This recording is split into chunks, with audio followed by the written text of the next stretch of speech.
नमस्कार.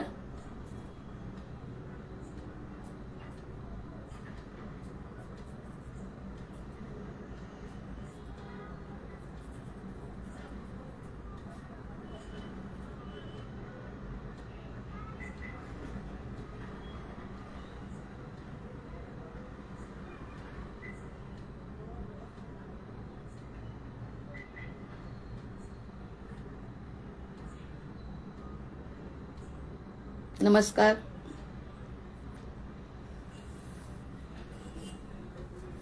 संभवामी युगे युगे या समूहाच्या ॲडमिनचे मी पहिल्यांदा आभार मानते आणि सगळ्यांना नमस्कार करून आजच्या या निरूपणाला सुरुवात करते.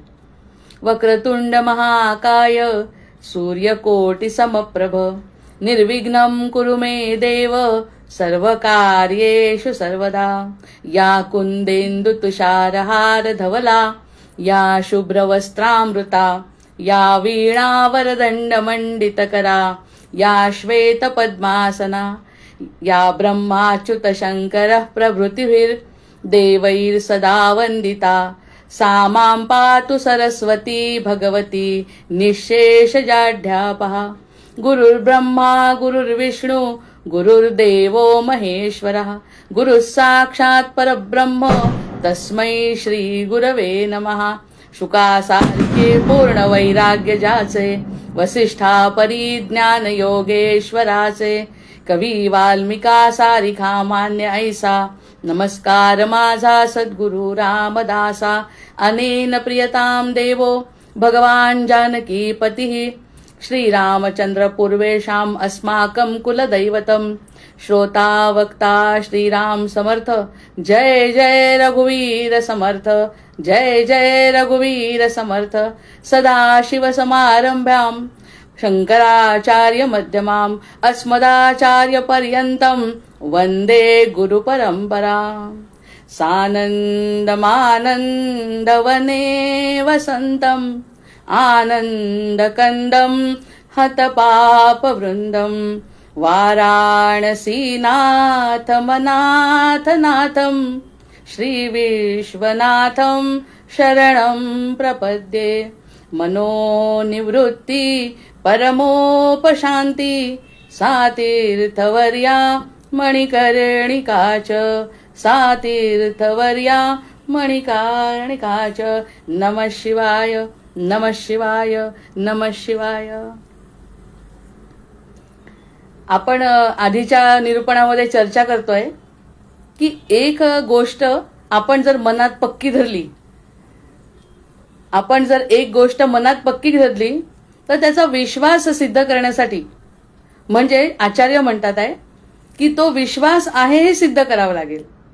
आणि खरं म्हटलं तर विचार केला तर सगळ्यात चांगलं आहे की जर आनंद आणि समाधान एखाद्या गोष्टीतून मिळत असेल तर ती सिद्ध गोष्ट आहे, रोकडा साक्षात्कार आहे. आचार्य पण तेच म्हणतात आहे, समर्थ पण तेच म्हणतात आहे, तो रोकडा साक्षात्कार आहे. एक वाक्य छोटं मनाने धरणं आणि त्या मनावरती आपली सिद्धता असणं हे सगळ्यात महत्वाचं तत्व आहे. खूप मोठी ग्रंथ पुराणं आणि ज्ञान मिळवण्याची गरज नाही. जर साक्षात्कार करून घ्यायचा असेल, एखाद्या गोष्टीचा अनुभव घ्यायचा असेल तर आपल्याला खूप मोठ्या ग्रंथ वाचनाची गरज नाही. आणि वाचावं कशासाठी, ती साधन आहे, ते ज्ञान मिळवणं आहे. जितकं मिळवाल तितकं कमी आहे. अथांग महासागर आहे ज्ञानाचा, पण त्या ज्ञानाचा महासागर आपल्याला एक कण जरी उपयोगात आला तर ती विद्या आपल्या कामाची आहे. अन्यथा ती सगळी अविद्येमध्ये मोडते. अविद्येमध्ये मोडते. अविद्या वाईट नाही, यावरती चर्चा झाली की अविद्या अशी वाईट नाही आहे, पण अविद्या वाईट नाही, ती अविद्या एक पायरी आहे. आपण 50 वेळा एखादी चर्चा केली, एखादा 5 वेळा आम्ही पारायण केलं, या सगळ्या साधना आहेत. या सगळ्या साधनांमध्ये जर मन रमलं तर तो एक प्रकारचा अहंकार आहे आणि तो आत्मकल्याणापर्यंत आपल्याला नेत नाही. ह्यावरती आचार्यांचा भर आहे. म्हणजे त्यांनी स्वतःच्या उदाहरणावरून सुद्धा सांगितलं की मला जे वाटत होतं ते सुद्धा नंतर मोडून काढलंय विश्वनाथांनी.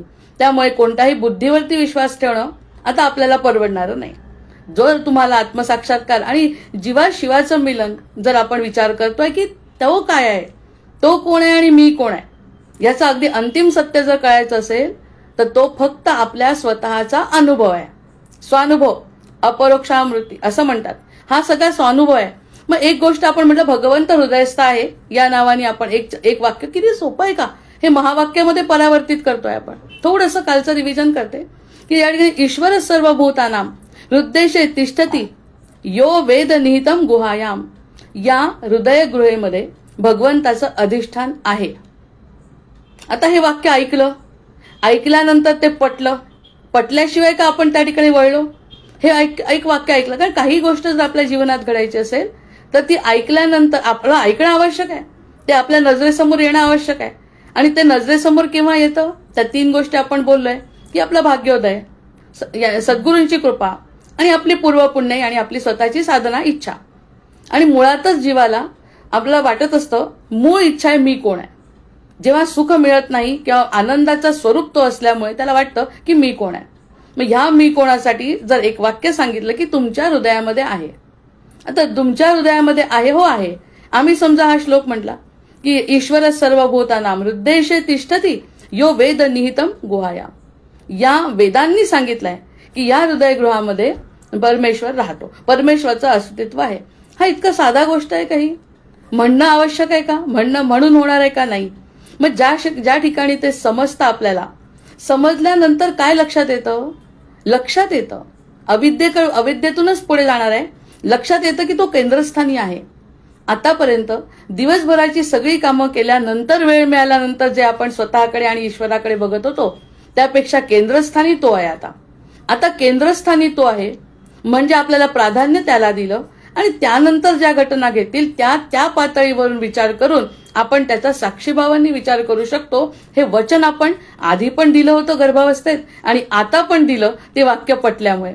जसं म्हणलं ना की अनंत कोटी ब्रह्मांडाचा नायक हा काहीही करू शकतो, तो करत नाही म्हणजे माझं प्रारब्ध आहे याचा स्वीकार.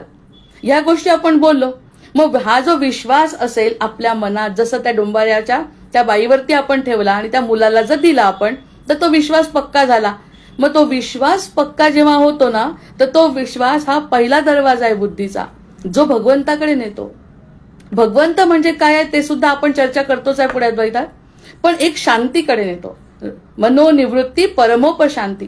परमोपशांतीकडे जाण्यासाठी बुद्धी या ठिकाणी स्थिर केली. आता कशावरती की ईश्वर आहे. म्हणजे नुसता ईश्वर सर्वत्र आहे नाही तर ईश्वर सर्वभूतानां हृद्देशे तिष्ठती यो वेद निहितम गुहायाम.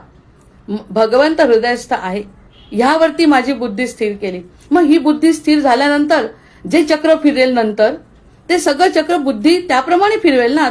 आतापर्यंत बुद्धी वाटेल तसं म्हणतो हे नाही, ते खरं नाही, हा माझा अनुभव नाही, तो त्यांचा असेल, मला कसा येत नाही. आणि सगळ्यात मोठा व्यभिचार आहे स्वतःला कमी लेखणं की मला कसं येईल, का येणार नाही. कीटकाला सुद्धा येऊ शकतो, गजेंद्राला येऊ शकतो आणि रेड्याकडून वेद बदलल्या जाऊ शकतात. हे कुणाच्याही बाबतीत घडत असेल तर आपल्या बाबतीत का नाही घडणार हे आता आपल्याला पक्क झालं की कोणाच्याही बाबतीत घडू शकतो. आणि हे वाक्य स्थिर केलं मनामध्ये तर हा जो आहे ना ते सहजपणे प्रगट झालं. ह्याला कोणीही कारणीभूत नाही. ही गोष्ट घडणारा कोणीही कारणीभूत नाही. इतरांनी खूप सांगितलं, शिक्षकांनी शिकवलं, पण 1-2च मुलांना पटलं. म्हणजे कोण कारणीभूत आहे? शिक्षक आहेत का, इतर मुलं आहेत का? नाही. त्या मुलाला जेव्हा वाटतं स्वतःला की हे करायचं आहे, आईने नाही म्हटलं तरी रात्रंदिवस अभ्यास करून तो मुलगा तेवढे गुण मिळवतो. तसं हे महावाक्य कानी पडलं. कोणतं की भगवंत हृदयस्थ आहे, सगळीकडे तोच आहे. हे जे आचार्य म्हणतात किंवा तेव्हा त्याकडे जर माझी दृष्टी गेली तर विश्वासाचा पहिला दरवाजा बुद्धीने उघडला. ज्यावरती आपण थोडीशी चर्चा करतो पुन्हा कालच्यासारखी की जो बुद्धीने उघडला. आता जे आपण होऊ शकतो, जे आपण साध्य करतो, जे आपल्या स्वप्नांच्या मुळाशी आहे, आपलं स्वप्न काय आहे? आनंद मिळवायचा. आता बाकी दुसरं काही स्वप्न नाही, शांत राहायचं, आनंद. तो साकार करायचं असेल तर तो साकार करण्याचं काम परमेश्वराला अशक्य नाही आहे. त्या मागच्या ह्याला थोडं पुढे नेते की ते अशक्य नाही आहे. मला हे पाहिजे ते तर संपलं आता. कारण काल आपल्या मेधा प्रज्ञेवरती स्थिर झालो आणि ते तो करू शकत नाही नसेल तर मी माझं प्रारब्ध मानलं. इथपर्यंत साधी गोष्ट झाली. दुःखाची निवृत्ती झाली. फक्त दुःख निवृत्ती कशी की जे घडतंय ते मी स्वीकारलं, दुःखाची निवृत्ती झाली. पण या ठिकाणी आपल्याला जे साध्य करायचं आहे, आज मला दिवस रात्र आनंदात राहायचं आहे. जसे सद्गुरू आनंदात असतात, शांत असतात, तसं मला राहायचं आहे. हे माझं स्वप्न असेल. आता ते दुःख निवृत्तीनंतर आनंद प्राप्तीचा जो मधला काळ आहे त्या आनंद प्राप्तीवर जर माझं मन स्थिर झालं असेल तर ते परमेश्वराला अशक्य नाही. कारण जसे वडिलांजवळ जे असतं ते आपल्याला आपोआप मिळतं. ती सहज वृत्ती आहे. आपण जर त्याचा मुलगा आहो तर वडिलांचं इस्टेट, प्रॉपर्टी, पैसा, विचार, आचार, संस्कार सगळे आपल्याला जसे आपोआप मिळतात तसे हे सुद्धा देण्यासाठी आहेतच तयार. कारण भगवंताजवळ आपण ज्या गोष्टी नको त्या मागितल्याच नाही आता, आणि त्याच्याजवळ जे आहे ते तो द्यायला तयार आहे. तो तयार नाही, उत्सुक आहे. मग आपल्याला हे पक्क झालं विश्वासाने की आता ते मिळेल. किती मोठा आनंद आहे हा. आता आपल्याला, कारण दुःखाची निवृत्ती झाली, हे काल आपण बोललो, कालच्या शनिवारच्या निरूपणात, शुक्रवारच्या, की दुःखाची निवृत्ती झाली की प्रारब्धाने जे आलं ते मी स्वीकारायला तयार आहे. कारण माझा भगवंत माझ्या पाठीशी आहे. भगवंत आहे, सद्गुरू आहे, माझे सत्वगुण आहेत, माझे पूर्वपुण्य आहे, हे सगळं माझ्या पाठीशी आहे. पण पुढची गोष्ट दिसण्यासाठी थोडी साधना लागेल ना. कारण नुसती निवृत्ती झाली, त्यांना जे मिळालं ते मलाही मिळालं पाहिजे. आता संतांना जे मिळालं, मग ते मेधेमध्ये जे तयार झालं ना की तो संशय वृत्तीमध्ये असते, जरा बुद्धीमध्ये असतं, पण थोडा संशय असतो. कारण अजून पण मुमुक्षु आहे ना आपण आता सध्या, तर त्यामध्ये थोडा संशय असतो. त्या संशयामध्ये असं वाटतं कदाचित होईल, कदाचित होणार नाही. विश्वास तर ठेवते आहे, पण आता मार्गक्रमण करत असताना त्या मेधेमधून जी शक्ती निर्माण झाली ती मेधा म्हणते, अगं खात्री घे, खात्री आहे, खात्री. आचार्यांना जमलं, सद्गुरूंना जमलं, संतांना जमलं, आणि आपण काही कमी नाही. जय जय रघुवीर समर्थ. आपण कमी नाही हे मेधा पटवते. हे आतून पटतंय. दुसरे कोणी सांगितलं तरी आपल्याला पटणार नाही की तुम्ही, तुमच्यामध्ये विशेष गुण आहे. कसं पटेल? जो मलाच पटला नाही तर इतरांनी सांगून काय पटेल? कारण मला माहिती आहे की माझं काय चुकतंय आणि काय बरोबर आहे. त्यामुळे इतरांवर अवलंबून नसलेली गोष्ट मेधा म्हणते, अगं तुझ्या मिळू शकतं. कसं मिळू शकतं? कारण तो आनंद त्यांच्याजवळ आहे. त्यांच्याजवळ जे आहे ते देण्याचा प्रयत्न करतात. त्यांची उत्सुकता असते, फक्त पात्रता वाढवावी लागते. हे मेधेनी सांगितल्यावर दुःख तर आधीच गेलंय दूर. म्हणजे असं माझ्या मनात आलंय की आता दुःख नाहीच आहे, जे आलंय ते मला भोगायचं आहे. पण त्याच्या पुढच्या वेळेस जेव्हा ती विश्वास बुद्धीच्या क्षितिजा पलीकडे जातो, हा जो विश्वास आहे बुद्धीच्या क्षितिजा पलीकडे जातो, मग आपल्याला बुद्धीलाच तर पार करायचं आहे, मनाला पार करायचं आहे. कारण आत्मा आणि देह याच्यामध्ये मन, बुद्धी, चित्त, अहंकार 4 गोष्टी आहेत. आणि तो जीवात्मा आहे. त्या जीवात्म्याला तळमळ आहे. त्या तळमळणाऱ्या जीवाला वाटतं की आत्मविश्वास कुठे आहे? आता बुद्धीच्या पलीकडे आहे, बुद्धीत नाही. बुद्धीवर जर विश्वास ठेवला तर बाकी आपलं नुकसान आहे. पुन्हा दुःखाकडे जातोय. आपली दुःख निवृत्ती करून घेतली आहे मेधेनी आधीच, आणि त्यानंतर मेधेनी सांगितलं नाही तुला सुद्धा मिळणार आहे. हे जे तुला वाटत नाही ना, हाच आनंद आहे. सध्या जे तुला वाटत नाही दुःख, किंवा आपल्याला काही मिळवायचं नाही, आपल्याला काहीच मिळवायचं नाही, आपल्या स्वतःचं मतही लादायचं नाही त्यांच्यावरती. भगवंत हृदयस्थ आहे. कसं? ईश्वर सर्वभूताना उद्देश्य तिष्ठती यो वेद निहितम गुहायाम. आमच्या हृदयामध्ये भगवंत तिष्ठत आहे, उभा आहे. जो बाहेर आहे तोच माझ्यामध्ये आहे. तेव्हा मेधेच्या प्रवेश करतो आपला जीव, जीवात्मा शांत होतो. आणि जीवात्म्यालाच पुनरपी जननम पुनरपी मरणम. आत्मा तर मोकळा आहे, देह निघून जातो. जीवात्म्याला पुनरपी मरणम असल्यामुळे तो त्याला इतका आनंद होतो जीवात्म्याला सुद्धा. कशाला आपण त्या बुद्धीच्या भानगडीत पडलो, ते बुद्धीचं ऐकत बसलो. आणि बुद्धीचं न ऐकल्यानंतर मेधेमध्ये गेल्यावर त्याला स्वतःचा आनंद मिळतो आतून, असं आचार्य सांगतायत. मी त्याचं फक्त विश्लेषण करते, अनुभवाचं बोलते. असतला काही गैरसमज करायचा नाही आणि सल्ला तर अजिबातच नाही. पण या ठिकाणी मेधेच्या प्रवेशात हा विश्वास म्हणजे त्याची अंतःप्रेरणा आहे. हा जो विश्वास आहे, अंतःप्रेरणा, आई देऊ शकत नाही, गुरु देऊ शकत नाही, आणखी लहान मुलं देऊ शकत नाही. पण आपल्या मनाला जर वाटलं की ह्या मुलीजवळ जे आहे, त्या लहानशा मुलीजवळ जे सुख आहे, जे प्रेम आहे, ते मला मिळवायचं आहे, तिचा निरागसपणा, त्या व्यक्तीचा तो निरागसपणा माझ्यामध्ये पाहिजे. आणि तो निरागसपणा असेल तर भगवंत माझ्यासाठी काहीही करू शकतो. भगवंत माझ्यासाठी काही करू शकतो. पण भगवंतापर्यंत हे असं गढूळ अंतःकरणाने कसं जाता येईल त्याच्याकडे? त्यामुळे अंतःकरण शुद्ध झालेलं आहे. माझ्यामध्ये भगवंताचा वास आहे हे जेव्हा निश्चित झालं, हा विश्वास त्याची अंतःप्रेरणा ठरतो. कालच्याचं रिव्हिजन आहे थोडीशी, की ती अंतःप्रेरणा कुठून आली याचा विचार आपण करू शकतो. आता जसं आपण अंड फुटून म्हणतो की जीव बाहेर पडतो, त्याला जर जबरदस्तीने फोडलं तर ते मरून जातं. पण आतून जर उगवलं, त्याला आपोआप वेळ दिला त्या अंड्याला, त्या अंड्यातून जे पक्षी बाहेर पडतो, ते पिलू बाहेर पडतं, ते नवीन जीव निर्माण होतो. या ठिकाणी कोणीही त्रास देत नाहीये, त्याच्या स्वतःला पटलंय आणि त्यातून त्याला बाहेर पडायचं आहे. तर ती अंतःप्रेरणा त्याला म्हणते तू कमी नाही, तू त्याचा अंश आहे. आणि हे करत असताना जीवात्म्याला जो बर्डन होतं, त्याच्यावरती जो ताण होता बुद्धीचा, की असं केल्याने असं होतं, असं केल्याने असं होत नाही, तो ताणच नाही आता, कारण स्वीकार झालेला आहे, दुःख निवृत्ती झालेली आहे. दुःख निवृत्ती झाली, आनंदाकडे वाटचाल करत असताना त्याची अंतःप्रेरणा त्याची मार्गदर्शक ठरते, त्याची स्वतःची अंतःप्रेरणा त्याची मार्गदर्शक ठरते. मग गुरु कुठे आहे? आपण म्हणतो अज्ञान तिमिरांधस्य ज्ञानांजलशलाकया, हे ज्ञान आहे. हे ज्ञान कुठे आहे? की माझ्याजवळ भगवंत आहे आणि तो माझ्याकडे बघतोय.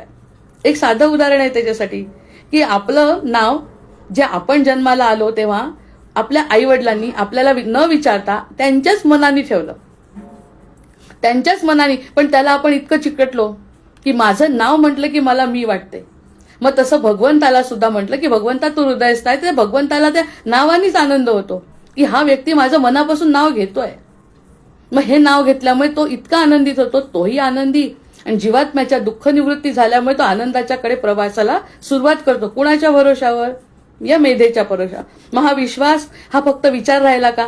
ते उदाहरण जे काल सांगितलं की ती बाई बाळाला घेऊन जाते, पण जात असताना माझंही बाळ तिला दिलं, तर हा विश्वास पक्का झाला ना, की ती नेते तर ती नेणार, माझा विश्वास आहे, घे माझं बाळ आणि घेऊन जा. मग तसं भगवंताला म्हणजे भगवंत मी तुझा आहे, तू माझ्याजवळ आहे आणि तू सगळं बघतोय. तू सगळं बघत असताना आता हा विचार नाही माझा फक्त की भगवंत हृदयस्थ आहे, हा विचार नाही. आता बाकी मी ह्याचा निश्चय बनला, त्या बुद्धीला निश्चयात बदललं. कोणी? सद्गुरूंनी फक्त सांगितलं की मी आनंद स्वरूप आहे आणि आनंदाचा अंश आहे परमात्म्याचा, आम्ही पण आनंद घेतो, शीतोष्ण सुख दुःखेश आम्ही असतो. पण हे आम्हाला आतून पटलं, बुद्धीला सांगितलं काळजी करायचं कारण नाही. मग हा जो निश्चय आहे ना तो करत नसेल तर माझं प्रारब्ध हे सुद्धा जेव्हा मग मेधेला प्रज्ञेचा स्पर्श होतो. हे आतल्यातच घडतं सगळं. मेधेला प्रज्ञेचा स्पर्श, जसं म्हणतो की ना आपण अमृतकण, अमृताचा कण मिळणं, परिसस्पर्श होणं, तसा मेधेचा स्पर्श नुसता. मेधा म्हणते अगं अंतर्ज्ञानाने इतकं काही आहे त्यांच्याजवळ, राम रतन धन पायो असं जर मीरेनी म्हटलंय, तर ती कशी आनंदात होती एवढ्या दुःखामध्ये? मग आपल्याला त्याच्या मनाने दुःख नाहीये. आता जर तो स्पर्श झाला प्रज्ञेचा आतल्या, जे आतापर्यंत आपण कपाटात ठेवली होती, विचारच नव्हतो करत, फक्त बुद्धीला आणि बुद्धी सुद्धा तीक्ष्ण असते आपली, इतकी बुद्धी तीक्ष्ण आहे की त्या बुद्धीचा उपयोग करत असताना किती ज्ञान घेतो आपण, पण त्या बुद्धीला परास्त करायसाठी अंतःप्रेरणा आवश्यक आहे. आणि ती अंतःप्रेरणा फक्त आपण स्वतः, त्याला पौरुष प्रयत्न म्हणतात योग वसिष्ठामध्ये, की आपण प्रयत्न करायला पाहिजे, जे सद्गुरू सांगतात ते ऐकलं पाहिजे, दुसरं म्हणजे काही ऐकलं नाही पाहिजे. या सगळ्या गोष्टी केल्यावर मग त्या जे महान सत्य आहे ना की भगवंत हृदयस्थ आहे किंवा अनंत कोटी ब्रह्मांडाचा नाही, काहीही करू शकतो, हे जे सत्य वाक्य आहे, फक्त अजून तर काही पुराण नाही, ज्ञान नाही, ते वाक्य सत्य वाटू लागतं. जय जय रघुवीर सत्य वाटू लागतं. सोपं आहे का? अजिबात सोपं नाही आहे. ते सत्य आहे हे नुसतं बोलणं आणि त्यावरती माझा विश्वास बसणं म्हणजे दुःख निवृत्तीपासून आनंद प्राप्तीकडचीच वाटचाल आहे. आणि ती कुणाच्या भरोशावर झाली? माझ्या मेधेतून प्रज्ञेच्या. ज्या प्रज्ञेने सांगितलं काळजी करू नको, आता तर अजिबात काळजीचं कारण नाही, बिलकुल कारण नाही, हा रस्ता तुझ्यासाठी जो खुला झाला, क्षणोक्षणी तुला आनंद मिळेल. बरं कोणता आनंद मिळेल क्षणोक्षणी? तू स्वतःचं सगळं सोडल्यामुळे आनंद जो मिळणार आहे तो शाश्वत आनंद मिळणार आहे, सतत आनंद मिळणार आहे. परमेश्वर करू शकतो, पण मी म्हणते करायला हवं असं नाही. मीच म्हणते म्हणजे ती व्यक्ती म्हणते करायलाच पाहिजे असं माझा अट्टहास नाही. जो अट्टहास होता बुद्धीचा तो संपलाय, शरणागती झाली आहे मनाची. आणि हेच तर आपल्याला आचार्य 3 दिवसांपासून श्लोकात सांगतायत की मनाची शरणागती झाली. मग जे घडत नाही ते अभावात आम्ही राहत नाही, ते घडलं नाही तो अभाव आहे, भगवंताचा प्रभाव आहे तो. भगवंताचा प्रभाव, आपल्या बुद्धीचा अभाव, बुद्धीचा. बरं गोष्ट घडली उत्तम आहे, ती सुद्धा आमच्या भगवंतामुळे घडली, नाही घडली तरी आम्ही अभावात नाही, कमतरता नाही, कशाचीच मला कमतरता नाही. किती छोटी गोष्ट नाही. मग पण कर्माचा नियम पण तुटत नाही, कोणतंही कर्म सोडत नाही, की भगवंताच्या भरोशावर आहे. अर्जुनाचं आणि कृष्णाचं उदाहरण आहे. तो म्हणतो मी फक्त सारथ्य करणार आहे, तुलाच कर्म करावं लागणार आहे. मग मी कर्म करत राहील, तो व्यक्ती कर्म करत राहील, पण आशा अपेक्षा काहीच नाही, कारण की मला आत्ताच जे मिळालंय ते इतकं प्रज्ञेने दिलं, त्या प्रज्ञेचा परिसस्पर्श झालाय त्याला, त्यामुळे जे मिळतंय ते त्याचं शाश्वत टिकाऊ, इतकं टिकाऊ मिळतं त्याला, त्या ठिकाणी आनंद मिळतो. महास्वीकार दुःखाने झाला का? काय दुःख दिलं भगवंतानी आणि हे स्वीकारायला लावलं, असं नाही. हे दुःखाचा स्वीकार नाहीये, तो मला ज्ञान झालं. आणि ज्ञानाचा चालला अद्वैत सिद्धांत, की ज्ञान मला झालं की ह्यापेक्षा बाकी सगळं अविद्या आहे आणि हे जे मला मिळतंय ते ज्ञान आहे. आणि ते ज्ञान खरं अविद्येलाही मागे टाकलं. बुद्धी पार केली, मेधा पार केली आणि प्रज्ञेचा स्पर्श झाला आणि प्रज्ञाने सांगितलं, त्यावरती बुद्धी स्थिर झाली. मग त्या ठिकाणी विश्वास निर्माण झाला. हा आतूनच घडलंय सगळं. म्हणून लोक म्हणतात जंगल जंगल ढूंढ रहा है मृग अपनी कस्तुरी को, इतना मुश्किल है तय करना खुद से खुद की दूरी को. स्वतःचा आनंद शोधायला इतका त्रास मृगाच्या कस्तुरीचा जसा होतोय त्याला, की स्वतःजवळ असलेली कस्तुरी शोधायला त्रास होतो, तसा हा स्वीकार दुःखाने होत नाही. उलट तो म्हणतो की हे सगळं सहज आहे, हे मला आधीच कळायला पाहिजे होतं. हे सगळं जे आहे ते मला आधी कळायला पाहिजे होतं. म्हणजे या ठिकाणी नकार नाही, महत्वाचं वाक्य आहे याच्यातलं. नकार नाही, दोष नाही, अभाव नाही, कर्मबद्धतेचा नियम पण तुटत नाही. आणि ही सगळं कशामुळे घडतंय माहितीये? फक्त सद्गुरूंचा आशीर्वाद आणि ही आशीर्वाद मिळालाय त्याची जाणीव. त्यासाठी मी अमृतकणात एकदा म्हटलं होतं की अर्जुनाला निमित्त केलंय भगवंतानी, हे त्यांचं भाग्य आहे. अर्जुनाला भगवंतानी निमित्त केलंय त्यांच्या कार्याचं, ते त्याचं भाग्य आहे. पण त्याचं ते भाग्य आहे ते मला समजलंय, हे माझं परम भाग्य आहे. आणि नुसतं समजलं त्यापेक्षाही जर मला ते पटलं आणि मी तसं वागू लागली की स्वतःला अर्जुनासारखं, तर ते माझं सौभाग्य आहे. जय जय रघुवीर समर्थ. म्हणजे भाग्य, परमभाग्य आणि सौभाग्य या ज्ञानाच्या कसोटीतून पार होऊन मेधेमध्ये स्थिर झालेली व्यक्ती शाश्वत सुखाच्या मागे लागते, जी आनंद प्राप्तीकडे आपण जातोय. कारण दुःख निवृत्ती झाली असते सोपी आहे, की जग खोटं आहे, हे मिथ्या आहे म्हणणं सोपं आहे. पण आनंद कुठे आहे ते शोधण्यासाठी ही जी प्रेरणा आपल्याला मेधेतून मिळते, ती मेधा बाकी आपली मार्गदर्शक ठरते, ती सद्गुरूंच्या कृपेनीच होऊ शकतं. आता सद्गुरूंच्या कृपेनीच होत आहे ते सगळं. मग गुरु अशी प्रज्ञा देतात, जो स्पर्श झाला तो प्रज्ञा अशी गुरु देतात की तू समजून स्वीकार कर, कोणत्याही गोष्टीचा समजून घे आणि आतून शांततेने स्वीकार कर. आणि हे बुद्धीला पार करणं म्हणजे आपल्या भगवद्गीतेमध्ये योग म्हणतात, की माझ्या मनाला जे वाटतं ते सोडून भगवंताच्या मनाशी आपलं मन जोडणे हा योग आहे. योगशास्त्र सुद्धा तेच सांगतंय, भक्ती सुद्धा तेच सांगते की मी काही नाही आणि तू महत्वाचा प्राधान्य त्याला दिलं. आणि परमेश्वर हा मग दुसरीकडे कुठे आहे? आता या ठिकाणी जो परमेश्वर दिसतोय म्हणजे परमेश्वराचं स्वरूप दिसतंय आनंदाचं, ते कोणत्या स्वरूपात आहे? तो जो परोक्ष नाही आहे, तो आतच आहे. मग तेच भगवंत हृदयस्थ आहे ते वाक्य. त्या वाक्याला दुजोरा नुसता शब्दांनी मिळाला का? नुसत्या शब्दांनी न व्यक्ता त्याला आचार्य अपरोक्षानुभूती म्हणतात, की तो बाहेर आहे आणि आतही आहे. हे ज्ञान होतं, पण त्या ज्ञाना कळण्यापेक्षाही आधीच जर आनंद झाला तर तो आनंद म्हणजे ते म्हणतात अविद्येपेक्षा कितीतरी मोठा आहे, ज्ञान मिळवण्यापेक्षा कितीतरी. मग परमेश्वर हृदयात असल्याचा अनुभव बुद्धीला समजत नाही. आता ते आणि एक मोठी अडचण आहे, बुद्धीला समजतच नाही की हा आनंद या जीवाला होतोय. कारण तो जीवात्मा मन बुद्धी चित्त अहंकारात आहे. आणि बुद्धी ही पाईक आहे. ही जी बुद्धी आहे, एवढी विशाल बुद्धी आपण म्हणतो स्वतःची, तिला नाही कळत ते काय चाललंय आतमध्ये. हा एक मोठा अडथळा आहे त्या ठिकाणी. मग तो माझा अनुभव आहे, तो बुद्धीला समजत नाही. मग बुद्धीला समजत नाही पण मेधेला जाणवतो. आता 3 गोष्टी खूप महत्वाच्या आहेत. बुद्धीला समजत नाही, मेधेला जाणवला आणि प्रज्ञेत दर्शन झालं. जय जय रघुवीर समर्थ. कारण जसं आपण म्हटलं गणपतीकडे बघून गणपतीची बुद्धिमत्ता काय आहे ते मला जाणवणं पाहिजे, ती प्रज्ञा पाहिजे त्याला. त्या प्रज्ञेने आतून ते सांगितलं की गणपती तत्व आहे आणि ते गणपती तत्व आपल्याला शिवतत्वापर्यंत नेऊ शकतं.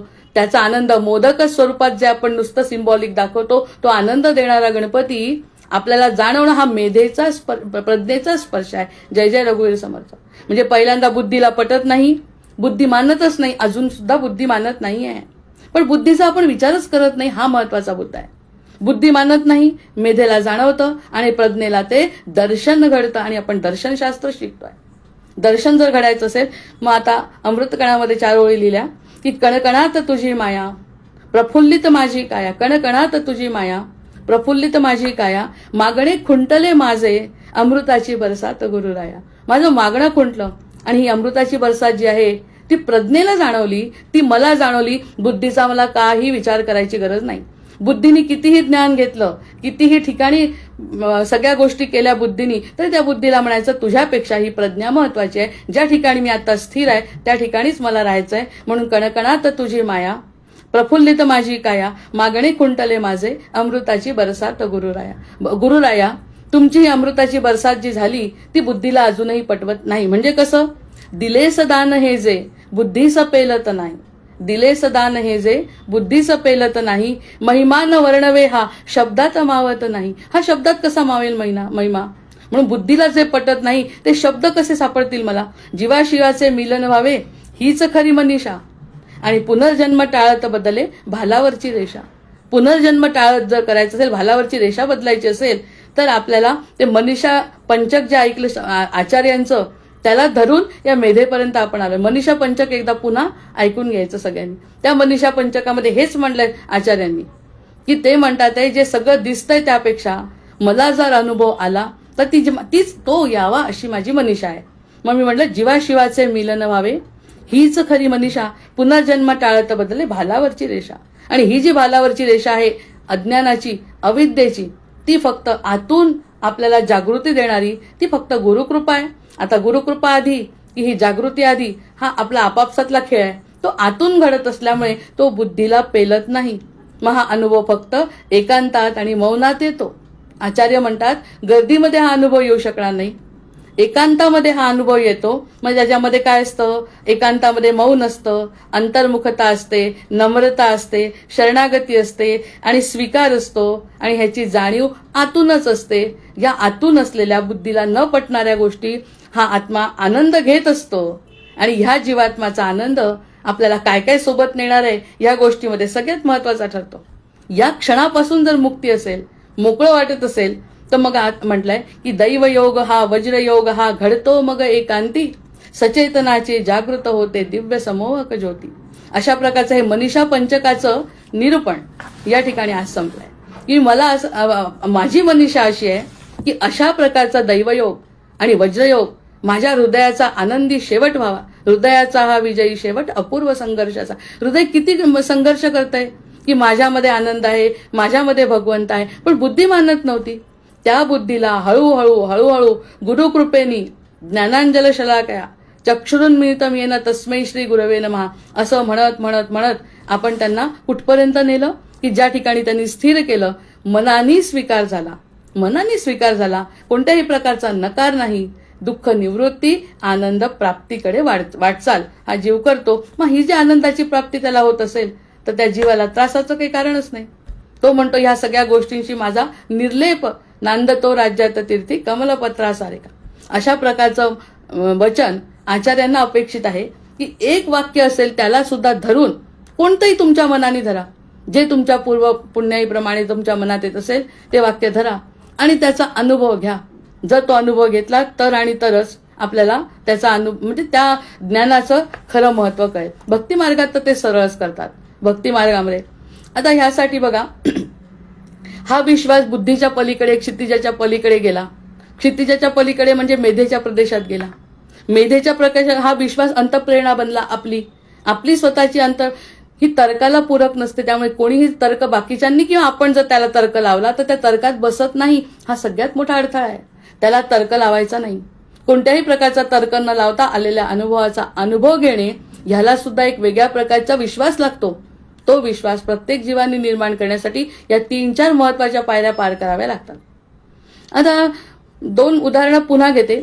उदाहरणांमधून ते आपली आतमध्ये हृदयस्थ भगवंत आतमध्ये बसलाय हे जर पक्क कळवायचं असेल तर 2 भाग लागले तरी चालतील, पण हा अनुभव निश्चित ऐकण्यासारखा आहे. आता बघा, रामायणामध्ये एक गोष्ट आहे, जटायूंचे पंख छाटले आणि इकडे भीष्मांचं शरपंजरी 6 महिने, इच्छामरणी भीष्म आणि जटायूचं युद्ध.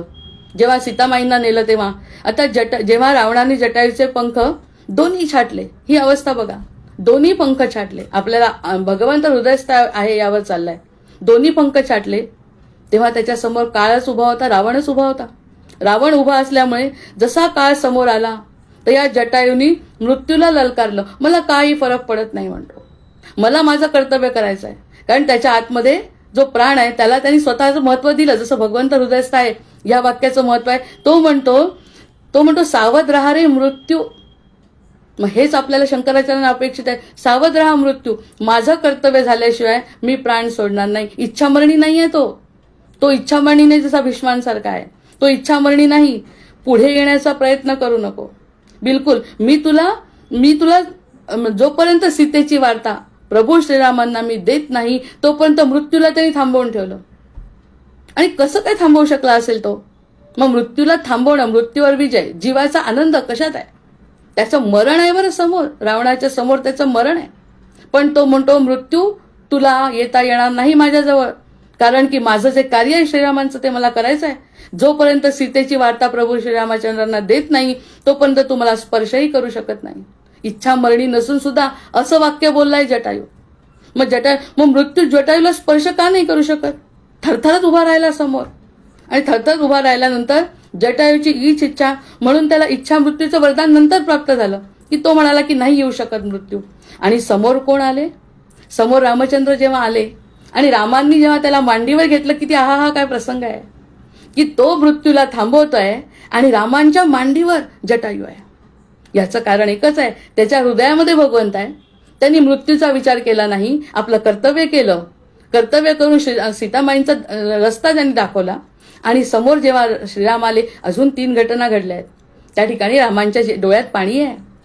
रामांच्या डोळ्यात पाणी आहे की जटायूचं आता मरण येत आहे. पण मरणाला थोपवून धरलं, बाजीप्रभूंसारखं मरणाला थोपवून धरलं. माझं श्रीरामांचं कार्य झाल्याशिवाय मला न्यायचं नाही, कारण माझ्या मनामध्ये जे कार्य ठरवलंय मी की रामांना हे काम सांगायचं सीतेचं, ते सांगितल्याशिवाय मृत्यू थरथर उभा राहिला. त्यावेळी राम आले, रामांनी त्याला मांडीवर घेतलंय, नंतर त्यांचा प्राण सोडलाय.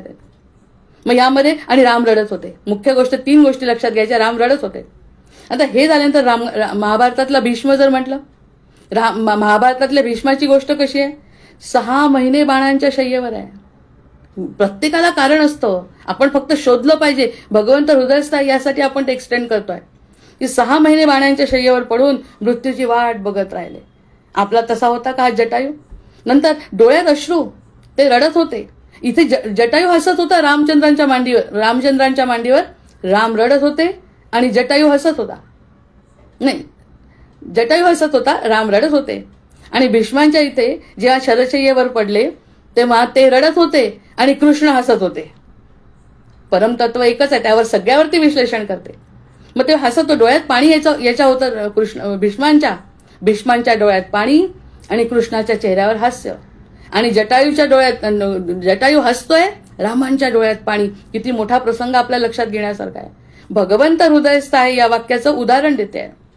आधी मेधा प्रज्ञा कशी आपली कार्य करते, कोणतं उदाहरण आपल्या समोर आलं पाहिजे. मनातल्या मनात स्मित करत होते कृष्ण. आणि राम डोळ्यातलं पाणी थांबत नव्हतं की माझा हा सखा चालला. त्यांनी इतकं महत्वाचं काम केलं. यातून खूप मोठ्या गोष्टी आपण शिकू शकतो. किती अलौकिक आणि किती अर्थपूर्ण दृश्य आहे हे दोन्ही सुद्धा आपण जर विचार केला तर. जटायूचं मरण आणि भीष्मांचंही मरण. मग भीष्मांचं मरण 6 महिने इच्छामरणी असल्यामुळे त्यांनी थांबवलं मृत्यूला, आणि ते इच्छामरणी असल्यामुळे हा इच्छामरणी नसताना सुद्धा मृत्यूला थांबवलं. हा इच्छामरणी नव्हता पण तरी मृत्यूला थांबवलं. त्याचं मरण होईपर्यंत राम समोर आले, त्यांच्या मांडीवर प्राण गेलाय. आणि तो म्हणतो मला आता काही दुःख नाही माझ्या प्राणाचं, कारण राम समोर आहे. दशरथांच्या बाबतीत जे नाही घडलं ते जटायूच्या बाबतीत घडलं. आणि रामांच्या मांडीवर त्याचे सगळ्याचं विश्लेषण करू, जसं आता भीष्मांचं करतोय. मग जटायू भगवंताच्या कुशीत देवाच्या मांडीवर प्राण गेलाय, थांबवलाय मृत्यूला थांबून भगवंताच्या मांडीवर प्राण गेला. आणि भीष्म रडतायत आणि समोर कृष्ण हसतोय. मग याचं कारण, ही भिन्नता का जाणवली? ही भिन्नता काय आहे? तिथे भगवंत हृदयस्थ आहेचा अर्थ कळतो. ही भिन्नता का? जटायू हसतोय आणि भीष्म रडतायत. आणि भीष्मानी शेवटी म्हटलंय की माझी बुद्धी तुम्हाला देतो. हे सगळ्या गोष्टी नंतरच्या आहेत.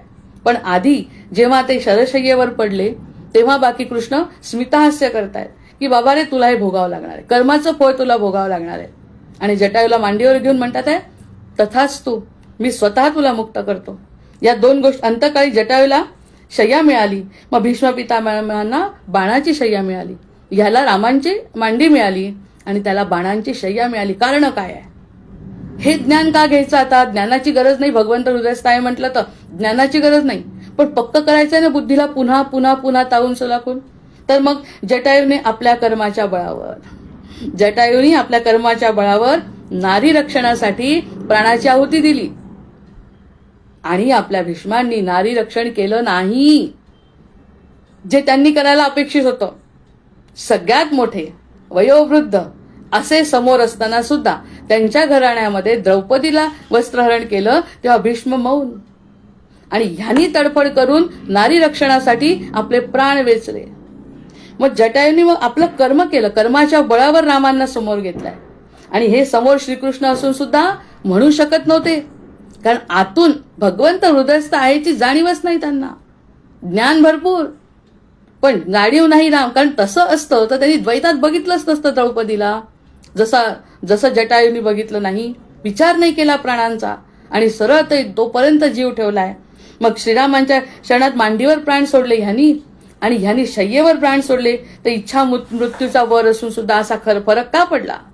इच्छा मृत्यूचा यांना होता ना, मग भगवंताच्या मांडीवर का प्राण नाही गेला? आता हे कर्म सिद्धांत आहे. मग कर्म सिद्धांतामध्ये, कारण द्रौपदीचं वस्त्रहरण होत असताना भीष्म बोलले नाही. त्यांच्या हातात सगळं काही होतं, ते बोलले नाही. दुःशासनाला थांबवलं नाही, दुर्योधनाला थांबवलं नाही, आणि द्रौपदी रडत राहिली. आणि यांनी मौन धरलं. मौन म्हणजे कर्मच केलं नाही. ज्यावेळी कर्म करायला पाहिजे तेव्हा केलं नाही. आणि इच्छा मृत्यूचा वर असून त्यामुळे त्यांना बाणांची शय्या मिळाली. आणि ते याच जन्मी भोगावं लागलं. जसं याच जन्मी मुक्ती आहे तसं याच जन्मी भोगावं लागेल.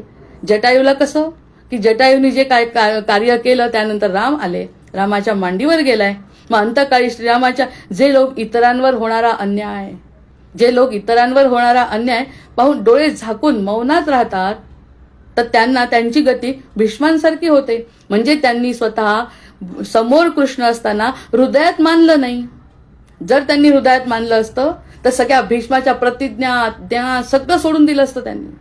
म्हणजे ज्ञान नको. शंकराचार्य तेच सांगतायत की नुसतं ज्ञान तुमच्याजवळ आहे, तुम्ही विवेकाने जर वापरलं नाही, तुम्ही त्या ठिकाणी कृती केली नाही, तुम्ही मौनात राहिले, आणि एवढा मोठा अत्याचार होणे न होणे ते त्यांचं प्रारब्ध आहे, पण तुम्ही सुद्धा त्यात कारणीभूत आहे ना.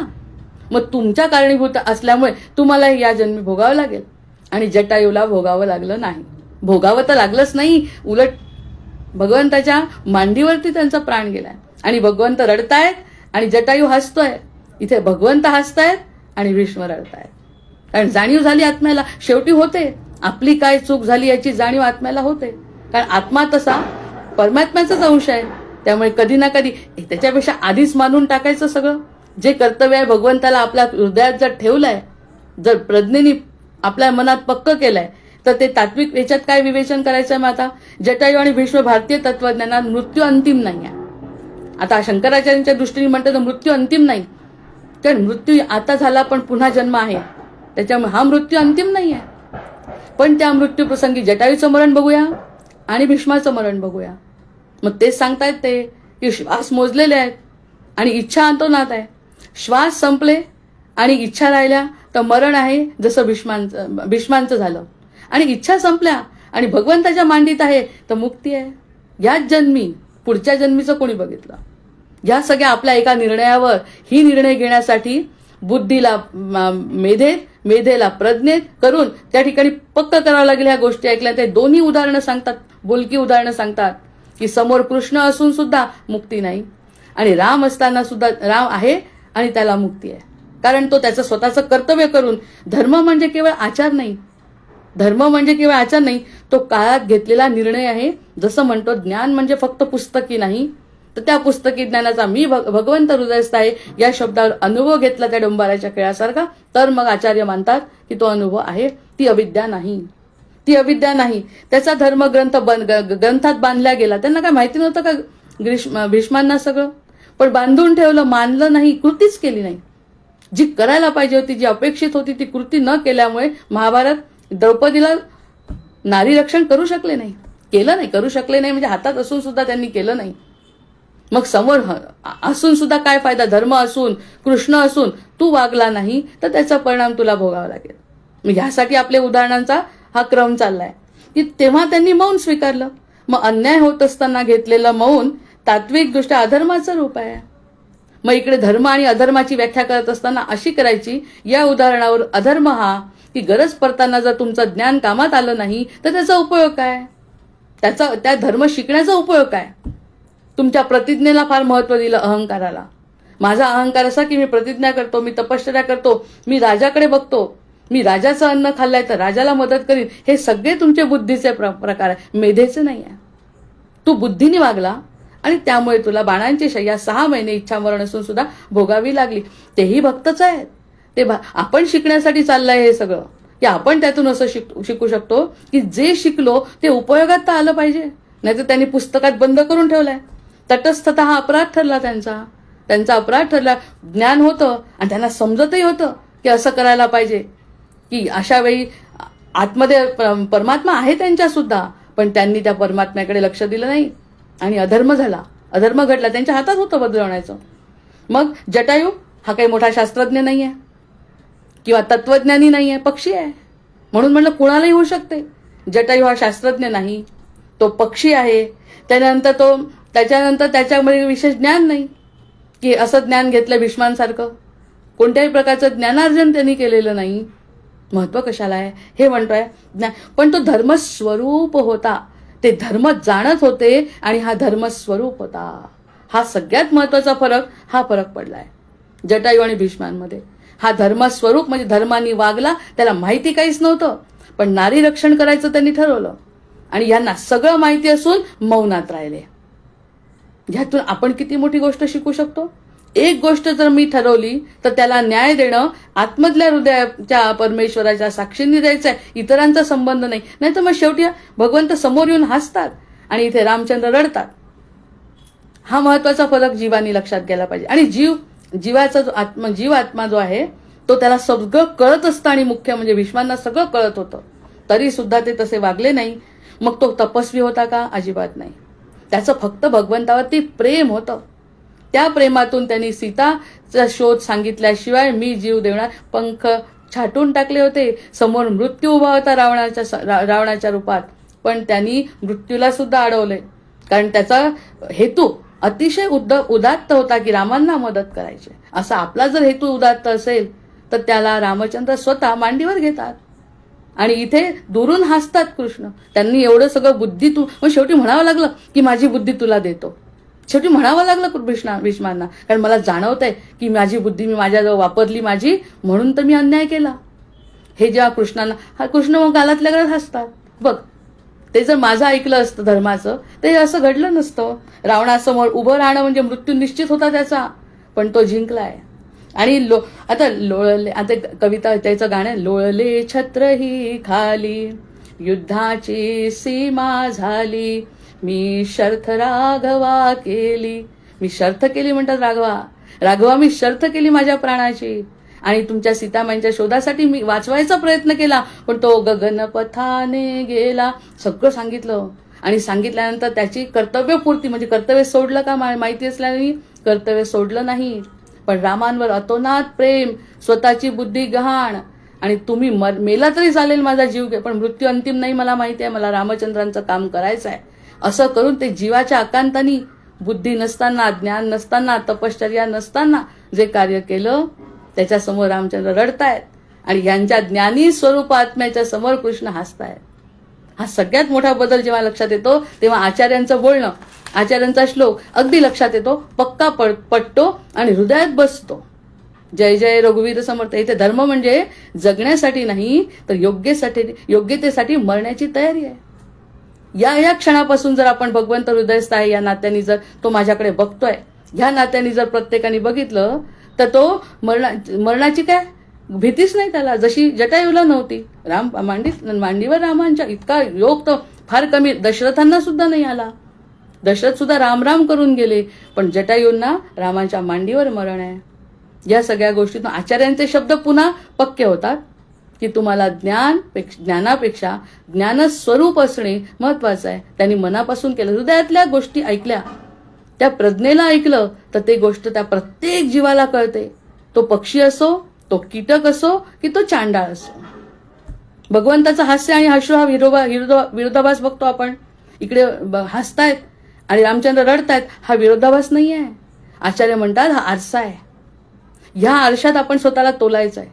मी माझ्या मनात असलेल्या हृदयाचा आदर्शाने जर मी वागलो ना तर मला देव सापडलाय.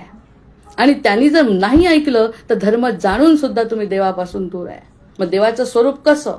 देवाचं स्वरूप चतुर्भुज नसून त्या आनंद स्वरूप जे आतमध्ये आहे तेच बाहेर आहे, ते जर जाणवलं त्याच्यासारखाच तो वागला, धर्मस्वरूप जर तो वागला, तर मग त्या ठिकाणी रडणं हसणं भगवंताचं हे सगळे आरसे आहेत.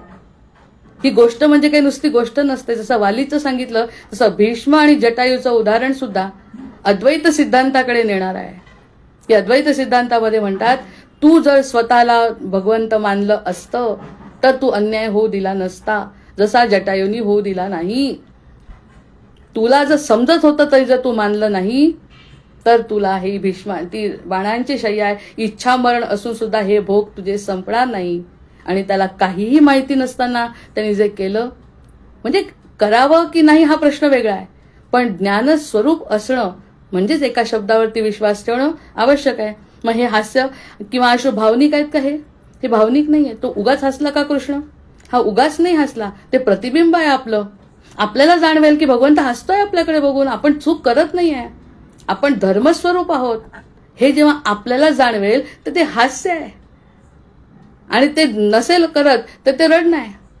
मग जीव रडतो आणि भगवंत हसतो हे पाहिजे, की जीव हसतो आणि भगवंत रडतो हे पाहिजे? हा निर्णय आपण घ्यायचा आहे. इथे जीव हसत होता आणि भगवंत रडत होते, ही सगळ्यात मोठ्या अविरोधाभासामधला अद्वैताकडे नेणारा सिद्धांत आहे. मग रामाचे अश्रू सांगतात, काय सांगतात रामाचे अश्रू? की धर्मासाठी लढणारा भक्त गमावल्याचे दुःख, धर्मासाठी जो लढत होता त्याचं गमावण्याचं दुःख रामांना आहे. आणि कृष्णाचं हास्य सांगतं की धर्म जाणूनही तो आचरणात न आणल्याचं ते फळ आहे. कितीतरी गोष्टी यातून शिकू शकतो. आता एक मार्गदर्शक मुद्दे मिळतात आपल्याला, त्या मुद्द्यातून आपण स्वतः विचार करून या ठिकाणी विचारू शकतो. मग इच्छा मृत्यू आणि मुक्ती यात भेद आहे की नाही? मग हा इच्छा मृत्यू आणि मुक्ती यात भेद आहे. यांना इच्छा मृत्यूचं वरदान आहे, पण तरी सुद्धा इच्छा मृत्यू असून सुद्धा मुक्त झाले का? त्यांना म्हणावं लागलं शेवटी की मी बुद्धी देतो, माझ्या बुद्धीचा तू स्वीकार कर, तेव्हा कुठे ते मरू शकले. आणि या ठिकाणी काही बोलणं नाही, काही नाही. तो हसतोय आणि रामांनी मांडीवर घेतलाय. मग भीष्मांना इच्छा मृत्यूचा वर असून इच्छा मुक्ती नाही आणि जटायूकडे वर नव्हता पण कर्ममुक्ती लाभली.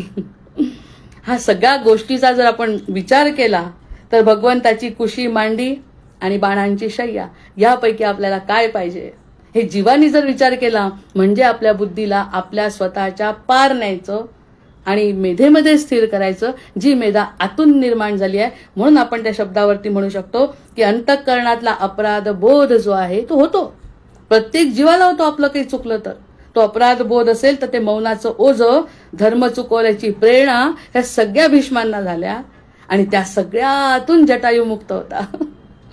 या सगळ्या गोष्टीतून जटायू मुक्त असल्यामुळे त्याचं काय झालं आणि आपण त्याचं ओझं घेतलं धर्माचं, धर्म शिक्षणाचं, आणि इतकं शिकलो, इतकं ज्ञान, आणि वेळेवर जर वापरलं नाही तर आचार्य म्हणतात या गोष्टींना म्हणजे तुम्हाला स्वतःला समजण्यासारख्या गोष्टी हे आरसा आहे तुमच्यासाठी. मग भगवंत शब्दांनी नाही, शास्त्रांनी नाही, तर आपल्या अंतःकरणातल्या या निर्णयाने भेटतो. हा जर निर्णय घेतला की भगवंत हृदयस्थ आहे असा जर निर्णय घेतला तर त्या निर्णयातच भगवंत आहे. आणि तो जर आनंद असेल तर तो आनंद टिकवण्याची जबाबदारी त्याची आहे. मला तो आनंद आहे हा स्वीकार आहे, दुःखही नाही आणि आनंद. मला पुढे काय व्हायचं ह्याचंही मला चिंता नाही. आता मला तुझ्या मार्गाने यायचं आहे आणि मला पक्क पटलंय की तू प्राधान्यक्रम आहे माझा. मग पुढची जबाबदारी त्यांची आहे. आपलं ओझं सगळं टाकून दिलं आहे, जसं जटायूने टाकलं, आणि ते टाकलेल्या ओझ्याचं सगळं कर्तव्य पुढच्या त्या महाशक्तीवर आहे. आणि त्या महाशक्तीवर माझा विश्वास आहे. माझी बुद्धी त्या ठिकाणी शरण गेलेली आहे. जसं भीष्मांना तोंडाने म्हणावं लागलं तसं न म्हणता जटायूंनी सिद्ध केलं. या दोन गोष्टीतून मला वाटतं बरीच संकल्पना या ठिकाणी सिद्ध होत असेल आणि अनेक विचार त्यातून निर्माण होतात. प्रत्येकजण अशा दृष्टीने एखादी गोष्ट, एखादी घटना बघू शकतो तौलनात्मक विचार करून. त्या ठिकाणी आपल्याला काय करायचं आहे? आपल्याला प्रज्ञेचा ऐकून निर्णय घ्यायचा. प्रज्ञेचा स्पर्श म्हणजे परिसस्पर्श, आणि तो परिसस्पर्श असतो सद्गुरु कृपेचा. जय जय रघुवीर समर्थ. भर्जन भव बीजाचे अर्जन सुख संपत्तीचे, तर्जन यमदूताचे राम गर्जन, बोला राम राम राम, बोला राम राम राम. आवाहनं न जानामि, न जानामि तवार्चन, पूजांचैव न जानामि, क्षम्यतां परमेश्वर, क्षम्यतां परमेश्वर, क्षम्यतां परमेश्वर. जय जय रघुवीर समर्थ. उद्या नवीन विषयावर भेटू. जय जय रघुवीर समर्थ.